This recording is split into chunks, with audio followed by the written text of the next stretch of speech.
Pessoal, meu nome é Thiago Prado e sejam bem-vindos aos amantes dos board games. E pessoal, no vídeo de hoje vai continuar nossas listas. A gente começou a lista de 5 jogos leves para iniciar nos hobbies de jogos de tabuleiro. No vídeo de hoje a gente vai continuar pela escada, né? Vai para o peso médio, ou seja, a gente saiu do peso P na peso leve, agora vai para o peso médio. Depois vai para o pesado, os pesos pesados e a gente volta depois para o galerão. Então, galera, é o seguinte, a gente vai fazer esse vídeo hoje. Como eu disse anteriormente, vão ser 5 jogos que não vão ser tão óbvios assim. E aí, eu vou fazer uma explicação do vídeo, como é que funciona, o critério e tudo mais. Se você quiser pular tudo isso, basicamente tem uns timestamps aqui embaixo. Você pode seguir a lista do jogo 1, 2, 3, 4, 5, tá? Então, bora lá falar um pouquinho sobre esta lista. Mas antes disso, se você quiser fazer parte do nosso grupo do WhatsApp, tá aqui na descrição do vídeo o link do grupo do WhatsApp. Link que não precisa fazer parte do clube de membro, não precisa pagar, não precisa nada, é só chegar, entrar lá, fazer parte e bora conversar com a gente sobre jogos de tabuleiro, falar sobre nossos jogos favoritos, e é isso aí, galera, bora lá então. Vamos lá, explicação rápida para quem não viu os vídeos anteriores, como é que a gente define essa lista, tá? A lista são de jogos, tem um mesclado, um pouquinho de tudo, né? Principalmente os jogos euros, que são mais a minha experiência. Então, jogos que a gente está trazendo aqui são jogos que eu tenho experiência, não jogos só que eu vi alguém recomendando, ou que é um dos 100 melhores do mundo. Não, jogos que eu tenho experiência, que eu sei que são legais, que eu já testei normalmente com outras pessoas, a maioria deles, e eu sei que tem uma aceitação grande de pessoas ou que já estão no hobby, ou que são iniciantes no hobby. Então, são jogos aí que eu curti bastante. E aí, pensando principalmente para quem está começando uma coleção e quer comprar os jogos aí, que podem ser legais e que fujam um pouco do óbvio, né? Ou seja, aquela lista que normalmente todo mundo faz e aí é igual para todo mundo, a gente tenta sair um pouquinho desse óbvio, tá? E o peso dos jogos vão ser de acordo com o Board Game Geek, que é o maior portal de jogos de tabuleiro do mundo. Lá eles têm os pesos dos jogos, que é de acordo com o nível de estratégia e o nível de complexidade de regras. É uma mescla de tudo. Não são mega, super simples, tem que entender um pouquinho mais as regras, às vezes tem mais iconografia, mas também não são aqueles jogos pesadões, que demora horas para entender as regras ou para aprender sobre o jogo. Normalmente você jogando rapidinho você já aprende. Bora lá então? É isso então? Então bora começar a nossa lista.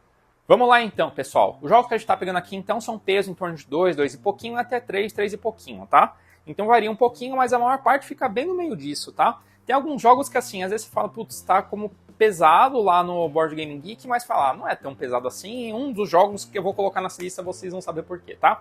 O primeiro jogo da nossa lista é o Arquitetos do Reino Ocidental, que está aqui atrás, inclusive. Foi um dos primeiros jogos que eu joguei no hobby, de maneira geral. Foi um dos primeiros jogos que eu comprei, e foi o primeiro jogo que eu comprei, que eu joguei várias vezes seguidas depois de comprar, pessoal. Eu comprei esse jogo no final, eu tinha jogado ano passado, aí eu comprei em dezembro, peguei num leilão, inclusive, com insert, com algumas cartas promo e tal. E aí eu joguei muito assim, já tinha gostado do jogo, joguei umas 2, 3 vezes antes, eu gostei muito do jogo e continuei gostando mais ainda. Já tem um dos jogos top 3 ou top 4 que eu tenho mais partidas, é o Arquitetos do Reino Ocidental. É um jogo de alocação de trabalhador, onde você aloca, pega recurso e com esse recurso você faz construções, que são as cartas. A história do jogo é que a gente está num reino muito antigo e nesse reino tem o rei, obviamente, né? E aí nós somos grupos de nobres e arquitetos que querem impressionar os reis.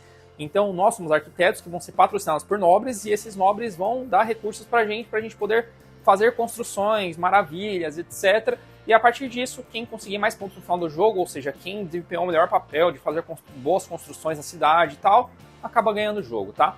Então é bem legal que aquela coisinha simples que é super gostosinha, né?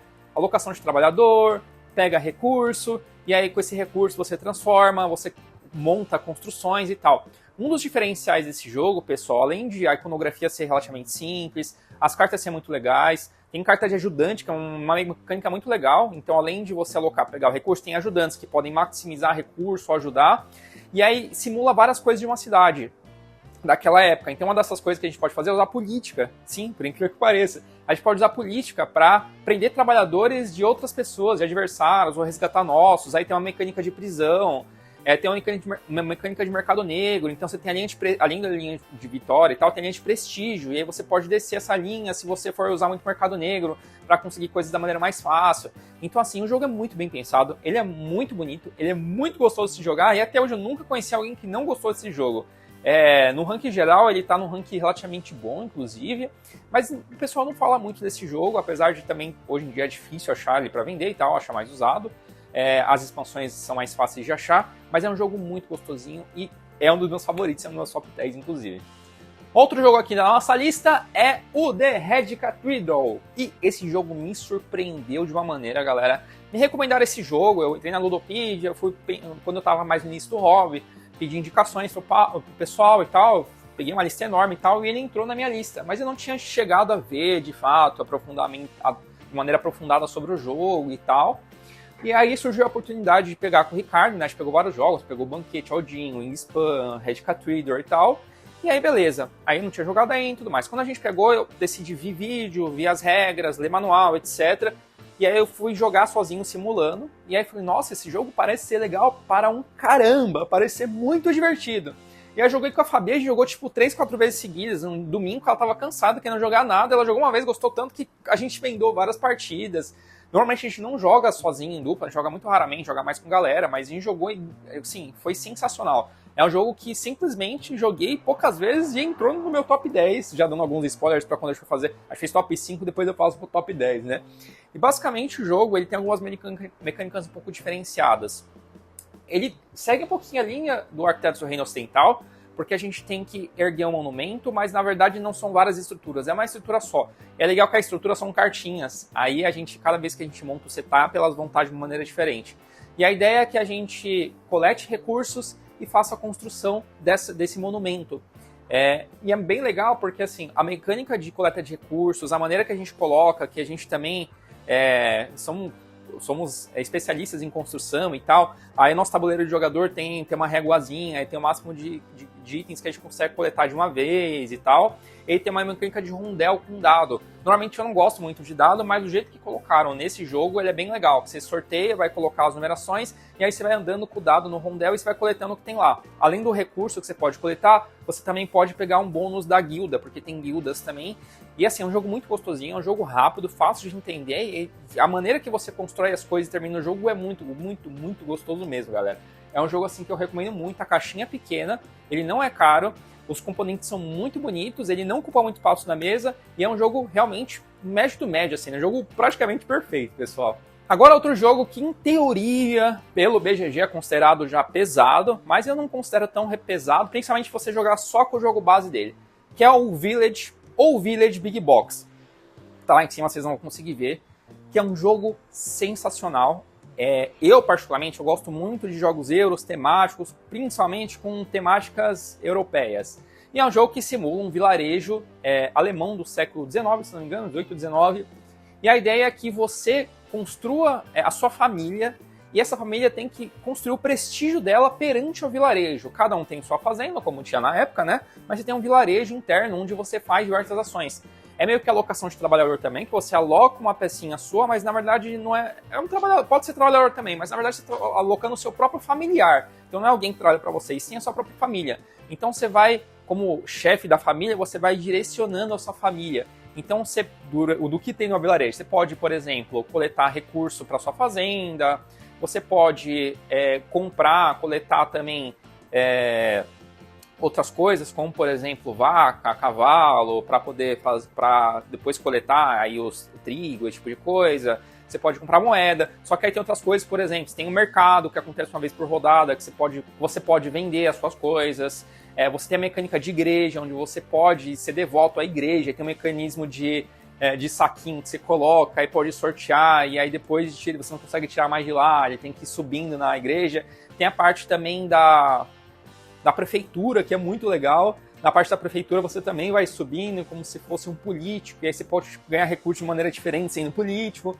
Tem a mecânica da viagem, você pode viajar para fora, conhecer outros lugares, e é legal porque é um jogo que, como simula muito, como se estivesse vivendo uma família daquela época, o tempo passa e a sua família vai morrendo. Tem a geração 2, 3 e 4, quando passa o rondel do tempo pela primeira vez, você sempre escolhe alguém da geração mais antiga, da geração 1, depois que morrer toda a geração vai para a geração 2 e assim por diante. Você pode também reproduzir, ter filhos e tal, e aí você vai utilizando isso. Só que assim, morrer não é ruim, de certa forma, porque os primeiros a morrerem em determinados lugares vai para o livro de Crônicas da Cidade, onde você basicamente vai ser lembrado como uma pessoa importante, tá? E você ganha pontos no final do jogo. Então assim, é um jogo muito gostoso mesmo.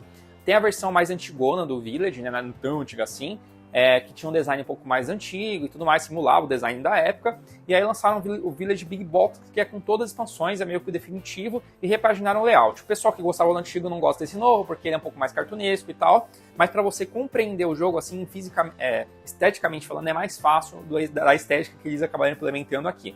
E aí na Big Box é legal porque você tem várias expansões. Tem expansão do porto, em vez de você viajar andando, você vai viajar de porto, e aí você recolata recursos, tesouros, etc. Tem a expansão do pub, do casamento, enfim, tem muita coisa legal. Esse jogo é muito gostosinho, todo mundo que eu joguei até hoje também, a pessoa jogou e falou, dá pra jogar de novo? Vamos jogar de novo? Então assim, é um jogo muito gostoso, quase não vejo ninguém falando deste jogo, e é um jogo que assim, a gente já jogou na semana passada, vai jogar, semana retrasada lá com o pessoal que eu tô jogando, jogou na semana passada, a gente vai jogar de novo, e o pessoal falou, coloca mais expansão, coloca mais aquela expansão, o pessoal vai gostando do negócio e vira um vício. Outro jogo que eu vou recomendar pra vocês, pessoal, que é um jogo, eu acho que ele é considerado médio, tá? Porque a gente não tem o rank dele certinho ainda. Inclusive, vocês também têm espaço vazio aqui. Não, eu não vendi jogo, tá? É porque chegou um jogo novo, vocês devem ter visto um unboxing e tal, que é o Grace, segunda edição, que ele tá ali, inclusive, que a gente vai fazer uma foto de capa do vídeo que vocês já assistiram, mas vai sair ainda. Vou pegar pra vocês verem. Bom, estamos aqui com o Grace, segunda edição, pessoal, que é um jogo nacional. Também tem aquela questão de temática europeia. Esse daqui é um pouco mais antigo, inclusive. É na época onde, basicamente, o que ele simula? Somos mestres perfumistas. Só que o que acontece? A cidade de Grace acabou ficando muito conhecida por causa de fragrâncias e perfumes, porque na época a realeza usava muito couro, tinha um cheiro um pouco forte, pediram para um especialista fazer algum tipo de coisa que poderia sumir com os cheiros de couro, e aí ele conseguiu desenvolver fragrância. Foi utilizada no couro, a realeza gostou tanto que começou a usar no próprio corpo, para várias outras coisas e tal, e a partir disso começou a ser fabricado perfume em escala.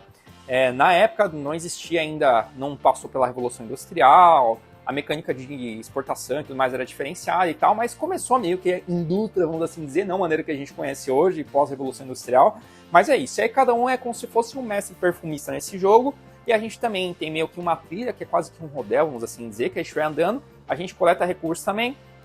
Com esse recurso a gente vai produzindo perfumes de tipos diferentes. E é legal que nesse jogo também tem a mecânica do que está na moda, o que está na moda ganha mais ponto, a gente pode atender cliente. Então tem muito essa questão também de alocação de trabalhador, a gente coleta recursos, aloca o trabalhador, e além de coletar os recursos, a gente pode também fazer vários outros tipos de ações diferentes. E aí esse jogo, com o financiamento coletivo, daqui a segunda edição que acabou de sair, né? Ele tem, se não me engano, 6, 7, 8 expansões que lançaram junto com as metas que foram batidas. Então é legal que o jogo dá pra você sempre mesclando com coisas diferentes. Chegar no momento que você jogou tantas vezes o jogo que você já começa a conhecer os caminhos e tal, que é difícil porque tem a questão do rundel, que tem um pouco de aleatoriedade, e tem um pouquinho de cartas também e tal. Só que mesmo assim você pode ir acrescentando essas expansões que vão ajudando a colocar coisas, atender realeza, então tem muita coisa legal. E é um jogo que com certeza vai entrar na minha lista também, top 10, pessoal. E eu recomendo fortemente o Grace segunda edição, ainda mais por apoiar o mercado nacional para um jogo que é tão diferenciado, tão bonito, componentes tão legais e acabou saindo com um preço também muito legal. E por fim, aqui na nossa lista, pessoal, eu vou recomendar um jogo, o óbvio, seria o Wingspan, para você jogo médio e tal. Mas eu vou recomendar o Finspan. O Finspan, que lançou esse ano, 2025, ele faz parte dessa família de jogos Wingspan. Lançaram um Wingspan com depois várias expansões, lançaram o Rimspan, que é de dragões, e lançaram o Finspan. Mas eles têm o conceito geral do jogo, mas cada um tem suas próprias mecânicas e jeito de jogar. O Finspan é completamente diferente do Wingspan. Eu preferi até jogar o Finspan em relação ao Wingspan. Apesar de eu gostar bastante do Wingspan, peguei do Ricardo, inclusive, todas as expansões e tudo mais. Mas o Finspan eu achei até melhor, principalmente para quem vai começar uma coleção. Dentre os três, eu prefiro começar com o Finspan. O único ponto negativo é que ele ocupou bastante a mesa, porque o tabuleiro de jogador não tem tabuleiro principal, mas tem o tabuleiro de jogador. E o tabuleiro de jogador ocupa um espaço grande, apesar de ser lindo, maravilhoso e tal. E basicamente somos mergulhadores, pesquisadores, e aí cada jogador vai mergulhar e pesquisar num ambiente, num mar diferente do mundo. Então até atrás tem a arte de lugares diferentes do mundo. É muito, muito legal isso. E aí quando a gente faz o nosso mergulho, a gente pode ir pesquisando peixes, descobrindo peixes, e a partir disso a gente vai conseguindo colocar mais peixes, descobrir mais peixes, que basicamente se traduz em conhecer mais informações sobre aquilo. Quanto mais informações a gente coleta, mais peixes a gente consegue ver, cardumes, etc., mais pontos a gente vai ganhando. Então também é um jogo Ele tem um pouquinho ele tem um mergulhadorzinho, mas não chega a ser alocação de trabalhador, essa mecânica de alocar um trabalhador, porque basicamente é duas ações, que é mergulhar e ou descobrir novos peixes, que a gente vai descobrindo, tem um requisito dele, esse requisito pode ser descartar outros peixes, ou descartar um recurso e tal, a gente vai colocando. O legal desse jogo é que no seu tabuleiro você tem regiões diferentes, e quando você mergulha, você vai fazendo como se fosse um combo. Então, por exemplo, eu passei naquela região por si só eu posso ganhar uma carta. Beleza, aí uma carta seria um peixe, né? Só que se eu tiver um peixe que ative efeito, esse efeito pode ser, sei lá, ganhar 2 ovos, aí eu vou distribuindo o ovo. Então você vai fazendo um combo. Então ele tem um pouquinho de deck build. O que significa isso? Você vai comprando cartas, essas cartas são só suas, e quando você descarta elas, elas não ficam disponíveis no descarte, ela fica do outro lado e você pode ir recuperando. Então tem meio que essa mecânica de você ir construindo o seu baralho de cartas que você pode usar, cartas descartadas você vai recuperando. Umas você descarta, aí você recupera outra e tudo mais, e vai colocando no tabuleiro, onde você vai depois mergulhando e ganhando pontos, descobrindo, etc. No final do jogo, os peixes valem pontos, assim como também outros recursos que você vai colocando. Ovo, juvenil, cardume de peixe também, que são pequenos e tal. Então é um jogo bem gostosinho de jogar. É gostoso essa questão de você criar seu combo, suas mecânicas e tudo mais. Então é um jogo bem legal. Ele é um jogo um pouco mais palatável que os outros, mas estrategicamente ele tem um peso bem médio mesmo, pessoal. Ele não é tão levinho assim, mas também não é mega pesado. É um jogo relativamente rápido de você entender como é que joga e tal. E aí depois você vai descobrindo as melhores maneiras de pontuar. Então ele é bem legal mesmo. E aí, pessoal, para finalizar o vídeo, eu vou passar igual eu fiz no outro vídeo, né? Eu vou passar aqui as coisas. Eu vou dar 2 menções especiais, tá? E depois eu passar o que seria o óbvio que normalmente o pessoal recomendaria, tá? 2 recomendações que não entraram nessa lista, mas que são jogos legais. Primeiro, o Tribes of the Wind, que ninguém fala desse jogo. Esse jogo meio que não deu certo muito no Brasil, até que você acha às vezes por menos de R$200, ele tem uma caixa grande e tal. Eu joguei ele uma vez só, mas eu gostei muito do jogo, então ele entrou inclusive na minha lista de desejo. Ele é legal porque o objetivo do jogo é você tem tribos diferentes, é um jogo assimétrico, cada um tem um poder diferente, e aí você tem que limpar a poluição, e aí você vai fazendo vários combinhos, vai usando seus poderes, etc, e ganha pontos também, estilo eu, então você vai ganhando pontos. Ele é um jogo que eu achei bem legal, eu joguei em 5 pessoas inclusive, a primeira vez de, sei lá, metade da mesa, e no geral foi bem legal, bem divertido, e é um jogo que eu recomendaria ter bastante. E outro que é o Seven Wonders Duel do Senhor dos Anéis. Tem o Seven Wonders Duel e tem o do Senhor dos Anéis, que é um pouquinho mais pesado, que é o Senhor dos Anéis Duelos pela Terra-média. Ele é um jogo bem legal, não entrou na lista dos leves, poderia eventualmente entrar, só que eu acho que ele é um pouquinho mais complexo. Então ele eventualmente poderia entrar aqui na coleção para quem quer jogar de dueto e tudo mais, pessoal. Os outros jogos que eu passei, a maioria deles são euros, normalmente são jogos de jogar entre 2, 3, 4, alguns casos, como o Arquitetos do Reino Ocidental, Finspan, então dá para jogar com 5 pessoas, o Arquitetos até 6, mas normalmente jogos médios, de maneira geral, já começa a ter essa restrição, né, jogar entre 2, 3, 4 pessoas, que já começa a ser um jogo muito pesado em relação ao tempo de jogo, regras, etc, pra você jogar em galera, tá? E aí, quais são os jogos óbvios, né? Basicamente, Stone Age, que é também alocação de trabalhador, gestão de recursos e tudo mais, muito conhecido. Wingspan, que é como eu falei, no lugar do Finspan, é um jogo muito recomendado para jogos médios e tudo mais. O Catan, que é um jogo de leve para médio, né? Não chega a ser médio. Mas eu, particularmente, nunca joguei Catan, porque quando eu comecei no hobby de jogos de tabuleiro, eu já comecei com jogos médio pesados e tal, e aí quando eu descobri que existia Catan, aí o pessoal recomenda para quem tá começando, etc. Eu basicamente falei, cara, porque normalmente o pessoal recomenda para quem tá começando, mas normalmente quem joga já vários jogos e tal não curte muito jogar. Eu falei, não vou nem me interessei pelo jogo. E o The Castle of Burgundy também, que é um jogo também entre médio, não chega a ser pesado, mas é um jogo médio também. É um jogo gostoso de jogar, é bem legal, é um jogo super famoso, bem conhecido, e normalmente muitas pessoas recomendariam ele. Com certeza é um jogo legal, mas aí seria muito óbvio recomendar ele, pessoal. E é isso, espero que tenham curtido. Falem as suas recomendações de qual jogo você recomendaria para uma coleção aí quem está começando para jogos médios. É isso aí, galera, e até a próxima.